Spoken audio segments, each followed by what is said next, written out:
9 रातों से महाजंग, America Iran के तूफानी हमले।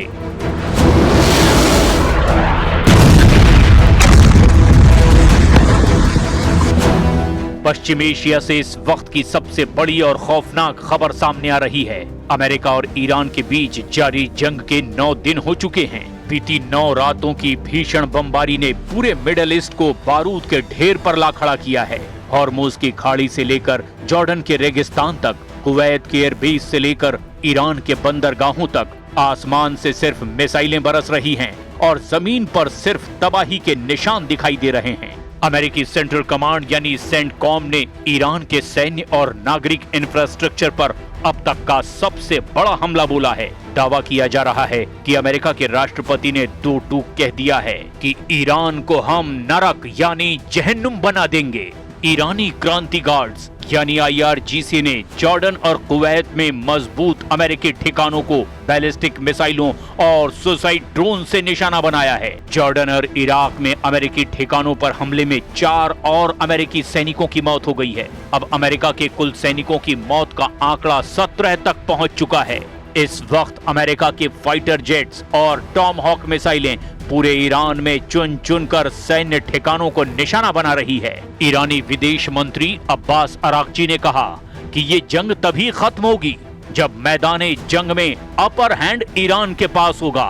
डोनाल्ड ट्रंप ने ईरान को अल्टीमेटम देते हुए कहा कि 50,000 अमेरिकी सैनिक हाई अलर्ट पर हैं और अमेरिका हर हाल में ईरान से हॉर्मुज छीन लेगा। 9 रातों की महाजंग, कौन किस पर भारी? ये महज 2 देशों का टकराव नहीं, ये दुनिया की सबसे अहम समुद्री व्यापार लाइन स्ट्रेट ऑफ हॉर्मुज को बचाने और उस पर कब्जा जमाने की जंग बन चुकी है। 9 रातों की इस लड़ाई ने ईरान युद्ध को महायुद्ध में तब्दील कर दिया है।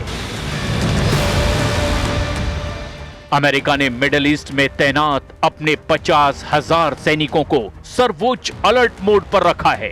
बहरीन में तैनात अमेरिकी नौसेना के 5वें बेड़े को आक्रामक कार्रवाई के निर्देश दे दिए गए हैं। बहरीन में सुबह से ही मिसाइल अलर्ट के सायरन गूंज रहे हैं। इधर इजरायली सेना यानी IDF के प्रमुख लेफ्टिनेंट जनरल अयाल जमीर ने बड़ा बयान देते हुए कहा कि हम ईरान के खिलाफ पूर्ण युद्ध फिर से शुरू करने के लिए 100% तैयार हैं। जॉर्डन के अकाबा शहर की तरफ दागी गई ईरानी मिसाइलों के बाद इजराइल में भी अब खतरे की घंटियां बज रही है।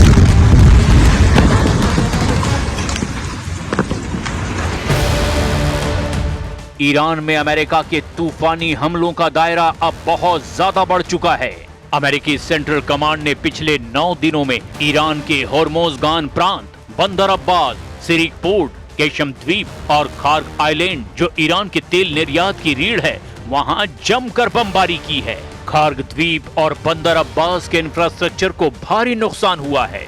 होर्मुज़गान में डिसैलिनेशन यानी कि पानी को पीने लायक बनाने वाले प्लांट पर हुए हमलों की वजह से हजारों ईरानी नागरिक पानी के गंभीर संकट से गुजर रहे हैं। ईरान के missile launch pad, air defence radar और कमांड सेंटरों पर भी सैकड़ों बम गिराए गए हैं।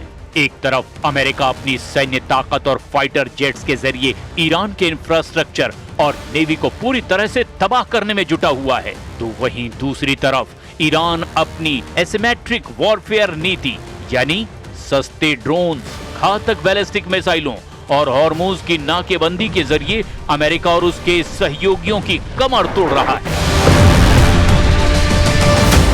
हॉर्मुज में हाहाकारी हमले, अरब में ईरान का आपातकाल। इस वक्त पश्चिम एशिया से जो खबरें आ रही है वो रूह कपा देने वाली है। पिछले 24 घंटे में अमेरिका और ईरान के बीच चल रहा युद्ध उस विनाशकारी मोड़ पर पहुंच चुका है जहां से अब पीछे लौटने का कोई रास्ता नहीं बचा। जॉर्डन में अमेरिकी मिलिट्री बेस पर हुए ईरानी हमले के बाद अमेरिकी राष्ट्रपति डोनाल्ड ट्रंप का गुस्सा अब 7वें आसमान पर है। ट्रंप ने पेंटागन को ऑन कैमरा और खुफिया तौर पर एक ही लाइन का आदेश दिया है, ईरान को नरक में बदल दो। इस आदेश के ठीक बाद अमेरिकी सेंट्रल कमांड यानी सेंटकॉम ने लगातार 8वीं रात भी ईरान के सैन्य और नागरिक इंफ्रास्ट्रक्चर पर अब तक का सबसे भीषण हवाई और मिसाइल हमला किया। पिछले 8 दिनों से ईरान पर दिन और रात बिना रुके लगातार हमले अमेरिकी सेना कर रही है। पिछले 8 दिनों में अमेरिका ने ईरान के बंदर अब्बास, रेशम द्वीप, चाबहार, दक्षिणी तटीय सैन्य ठिकाने, मिसाइल और drone storage, IRGC command centre, radar और एयर डिफेंस सिस्टम को भी पूरी तरह से तबाह कर दिया है। यहाँ किए गए हमलों में सिर्फ नौसैनिक डॉकयार्ड ही नहीं बल्कि बंदर खमीर से जुड़ने वाले रेलवे स्टेशन और मिलिट्री लॉजिस्टिक डिपो को भी पूरी तरह से जमींदोज कर दिया गया है। बात अगर चाबार पोर्ट की करें तो अमेरिकी सेंट्रल कमांड यानी कि सेंटकॉम ने वहां के शाहिद कलंतारी टर्मिनल के मैरीटाइम कम्युनिकेशन और सर्विलांस टावर को मलबे में तब्दील कर दिया है, जिससे इस तटीय इलाके में भयंकर बिजली संकट और ब्लैकआउट की स्थिति पैदा हो गई है। इतना ही नहीं, रणनीतिक रूप से बहुत महत्वपूर्ण ईरान शहर एयरपोर्ट को निशाना बनाकर अमेरिकी लड़ाकू विमानों ने ईरान की सीमा तक पहुंचने वाले लॉजिस्टिक और हथियारों की सप्लाई लाइन को भी ध्वस्त कर दिया है। यानी इस बार ट्रंप का मिशन सिर्फ ईरान को डराना नहीं है बल्कि हॉर्मुज पर पूरी तरह से अपना कंट्रोल हासिल करना है।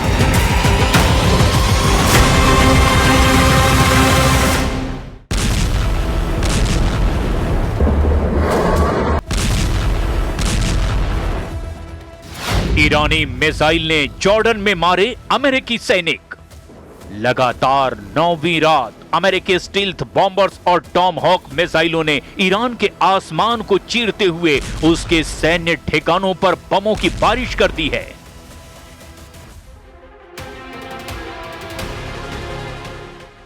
राष्ट्रपति ट्रंप ने खुद व्हाइट हाउस से बयान जारी करके कहा कि उन्होंने इन हमलों को खुद हरी झंडी दी है और ये कार्रवाई जॉर्डन में मारे गए 2 अमेरिकी सैनिकों का सीधा प्रतिशोध बताया जा रहा है। इसके उलट ईरानी सेना यानी IRGC कहीं ज्यादा आक्रामक है।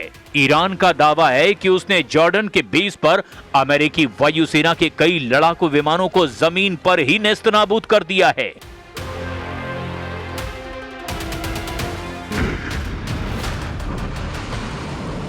ईरान ने अमेरिका का पुराना कूटनीतिक सीज फायर और समझौता तोड़ने का सीधा आरोप लगाया। इसी बीच वॉल स्ट्रीट जर्नल के हवाले से एक बेहद सनसनीखेज खुफिया खबर सामने आई। खुफिया रिपोर्ट के मुताबिक ईरान ने अमेरिकी डिफेंस सिस्टम पैट्रियट को पंगु बनाने के लिए अपनी मिसाइलों में नई टर्मिनल मैन्यूवरिंग यानी कि हवा में रास्ता बदलने वाली तकनीक लोड कर दी है।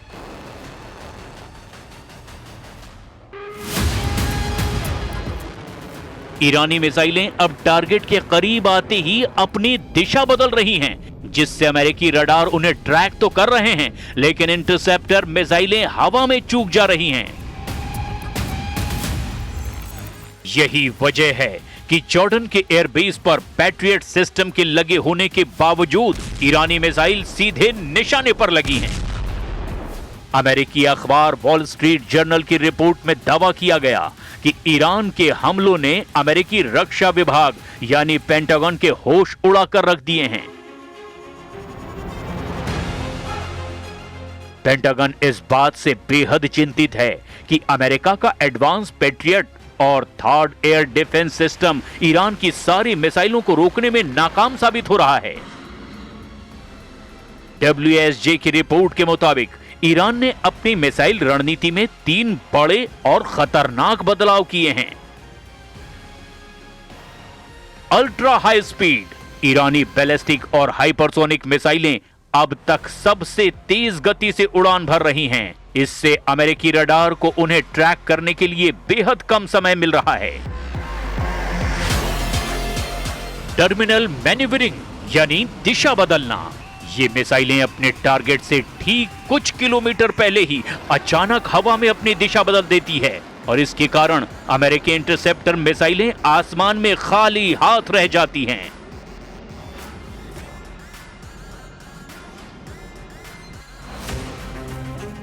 पिन पॉइंट सटीक हमले।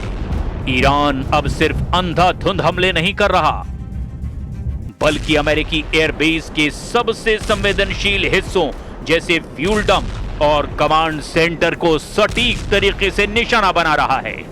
इसी रणनीति का शिकार हुआ जॉर्डन का मुअफ्फक सॉल्टी एयरबेस। ईरान ने एक साथ कई बैलिस्टिक मिसाइलें दाग दी। जॉर्डन के एयर डिफेंस ने कुछ को तो रोका, लेकिन एक ईरानी मिसाइल अमेरिकी पैट्रियट सिस्टम को चकमा देकर सीधे बेस के बीचों बीच जा गिरी।